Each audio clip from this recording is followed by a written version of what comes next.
c'est que j'ai appris que la mousse qu'il y avait quand on te sert une bière et que t'as la mousse au-dessus, c'est pas juste là pour faire joli, en fait c'est pour maintenir les saveurs dans ta bière. Donc elle est censée, je dirais, rester quasiment jusqu'à la fin pour permettre aux saveurs.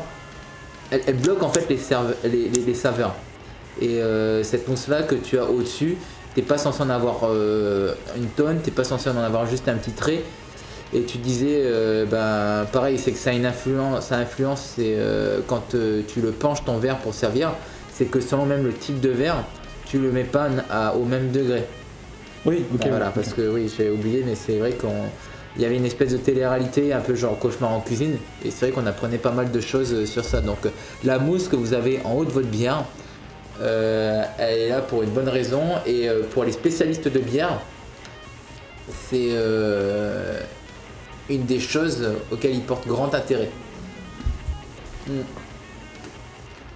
Et j'en parle parce que du coup je trouvais ça intéressant, et tout à l'heure je regardais le podcast de Tony Hawk, très intéressant, très cool, très divertissant.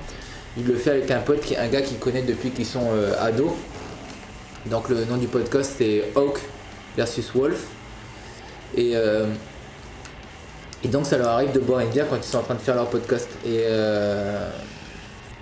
Et en fait, petite parenthèse, il y a quelques mois de ça, j'ai vu un film avec Ben Affleck, The Way Back. Je sais pas s'il est sorti au cinéma, mais en gros il joue un alcoolique dedans. Film récent, je crois qu'il date de cette année ou de l'année dernière. Et en fait, à chaque fois qu'il se prenait une bière fermée, il tapait comme ça et après il ouvrait sa bière. Donc je me suis dit, je vais pas prêter plus d'attention. Je me suis dit peut-être c'est un style. Bon après. Ça faisait. Non mais quand elle était encore fermée. Oui non, ça sert à rien. Oui, mais non mais en fait la bière était encore fermée. Quand la bière fermait, il tapait comme ça dessus et il ouvrait. Donc je me suis dit c'est peut-être comme les gars qui fument, tu sais, leurs cigarettes, ils ont des petites.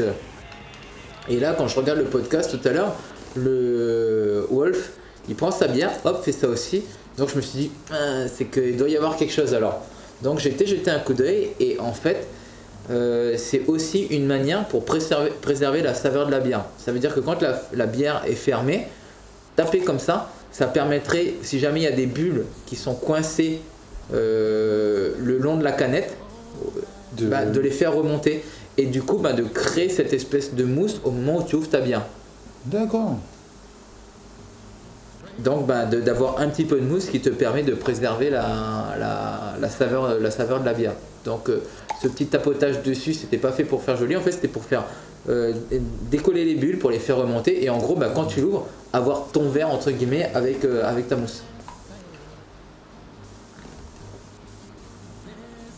Je pense que c'est le genre de truc qui doit être super intéressant d'aller. Je l'avais jamais fait quand je faisais mes études en Australie, mais tu avais la brasserie 4X qui était sur le chemin en plus quand je rentrais chez moi et je me suis jamais arrêté faire le. C'était pas la bière que je buvais en plus donc. Et il s'était fait mordre par une canette radioactive. Et depuis. Et c'est vrai que il faisait des visites guidées de la brasserie. D'accord. Mais je l'ai pas fait, mais c'est vrai que maintenant je me rends compte qu'il n'y a pas que juste la création de la bière, c'est que tu as aussi une façon de j'allais dire rituel de traiter la bière qui est pas juste au moment où elle est dans ta canette ou dans ton verre. Et voilà, ce truc, c'est ce gars-là que j'avais vu qui faisait du Gordon Ramsay entre guillemets, mes versions bar. Ce qui était comique, c'est que c'était quand même une émission aux États-Unis où je sais pas si vous avez déjà goûté des bières américaines. Et c'est pas forcément les meilleures. Et un gars comme ça qui était en train de gueuler dans un bar en train de dire que c'était pas une façon de traiter la bière et tout. Mais pour le coup, ouais, c'était intéressant parce qu'il y avait le travail de la bière, il y avait un truc. Alors, moi ça m'a un peu fait froid dans le dos parce que je me dis, on sait comment ça fonctionne en Calédonie. C'est ils montraient au bar les espèces de tirettes là, de tireuses. Les tireuses ouais. pour servir. C'est que ça se nettoie aussi normalement. Oui. Et donc il y avait eu quelques bars où il était allé où pareil, il faisait le contrôle de la tireuse, genre il prenait un papier, il rentrait le papier dedans et tu vois le truc était un petit peu marrant quoi. C'est ce qui donne le goût. C'est ce qui donne la courante aussi. Et du coup non, j'ai jamais goûté de bière américaine, donc c'est quoi, c'est pisseux, c'est... Et quand je suis parti au Canada, c'était j'en ai pas bu tout de suite parce que je suis arrivé, les Corona étaient tellement pas chers que j'ai fait mes premiers mois que au Corona. ou aux bières canadiennes. Il y en avait une qui s'appelait Belle Gueule. Et c'était un soir où j'étais allé à un apéro et justement je suis rentré, ils appellent pas, nous on appelle ça les petits magasins chinois ou les trucs comme ça ici, hein. Je sais pas d'être raciste, c'est juste le nom que ça porte. Et eux ils appellent ça des dépanneurs. D'accord. Et donc là je me suis dit, j'ai vu le pack de 6 Budweiser. Ok. Et là j'ai dit ok, là c'est le moment où j'essaye, ça y est, cette bière que j'ai vue dans tous les films depuis que je suis gamin, le six pack, je le prends et ce soir je bois de la Budweiser comme un américain.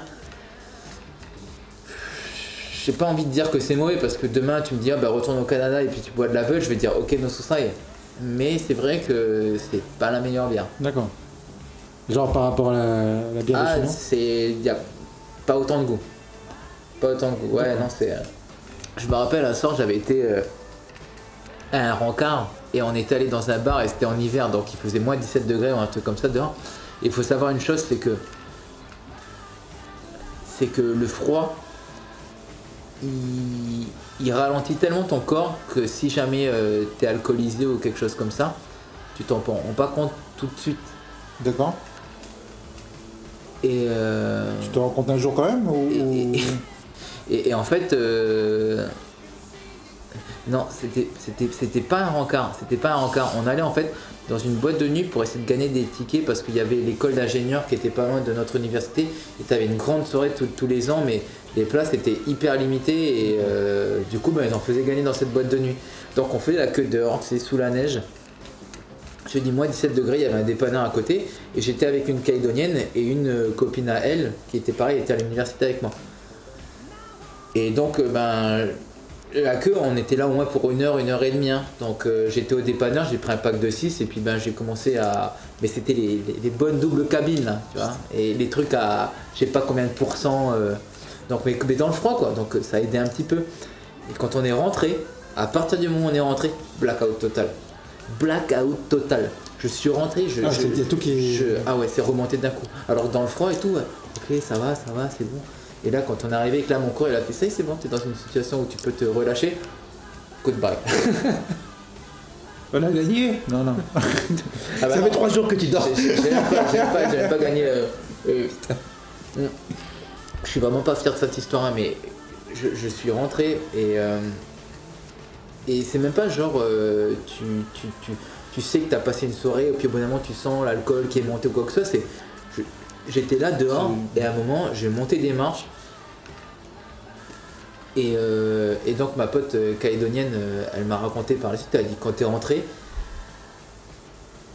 t'es parti à droite, à gauche mais tu connaissais personne, mais tu partais à droite, à gauche, à un moment elle m'a dit on s'est trouvé une petite table, t'avais disparu et tu reviens et puis mais genre tu es arrivé comme ça m'aurait saoulé et ah mais attends parce que si ça avait été juste ça, mais elle a dit en fait t'as fait comme une étoile filante, c'est genre mais t'as brillé d'un coup et donc elle a dit et donc on était là, ils s'étaient assis, s'était trouvé une petite table, elle a dit t'es arrivé, l'endroit était un petit peu classe quand même, elle a dit t'es arrivé puis là tu tapes un peu dans tout le monde tu sais pour essayer de t'asseoir et je réussis à m'asseoir et il y avait donc sa pote à elle fait tomber, elle a dit t'es arrivé en 30 secondes, c'était l'anarchie.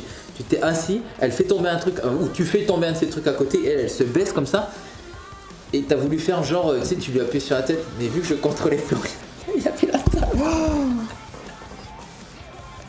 Et là, bam sur la table. Elle a saigné du nez du coup, mais pas cassé. Pas cassé. Et par contre, tu vois, c'est que Zéro souvenir. Elle m'a raconté ça, j'étais. Parce que tu sais, il y a un moment quand même quand t'as consommé où il y a des moments où tu peux avoir des briques de lucidité. Mais là, je te dis, le coup, et je l'ai appris à mes dépens, hein, le coup de tu veux te réchauffer avec de l'alcool dans la neige, c'est pas une très bonne idée. Hein. Et t'es rentré comment ? Et bah du coup après quand elle a vu dans l'état dans lequel j'étais, elle a dit non, ok c'est bon, on est ressorti, on a récupéré nos vestes, on a pris le taxi, on est rentré à l'université.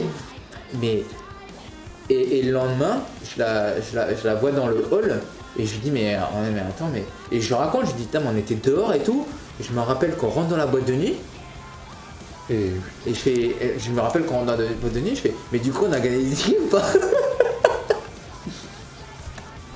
J'en suis pas fier, mais je le raconte justement parce que voilà, si vous avez l'occasion de vous retrouver dans le froid et vous devez vous retrouver au chaud vite fait, n'y allez pas trop vite, laissez le temps de modérer c'est comme la pression, tu sais, quand t'es sous l'eau, tu remontes par palier, mais là c'était exactement la même chose. ça, je savais pas ça. Putain. Par contre, on m'avait prévenu quand je suis arrivé au Canada, on m'a dit tu fais attention parce que ben justement si jamais tu vas dans un bar ou un truc comme ça et que tu rentres à pied, fais gaffe parce que on a.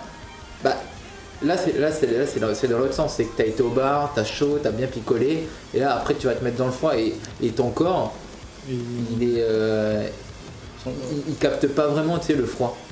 Donc il a dit, et ça c'est déjà arrivé, c'est que des mecs qui s'assoient, tu sais, ils vont s'asseoir sur le bord de la route comme ça, ils vont s'endormir, sauf qu'ils vont pas se réveiller. Ah d'accord, ok, merde. Donc ça on m'avait prévenu dès que je suis arrivé, on m'a dit ben, quand c'est en hiver, si tu rentres chez toi, si tu vas au bar pas trop loin du campus, tu t'amuses pas à te dire ah je m'assois à regarder les étoiles, ah je vais m'allonger un peu dans la neige parce que tu vas finir en Shining là.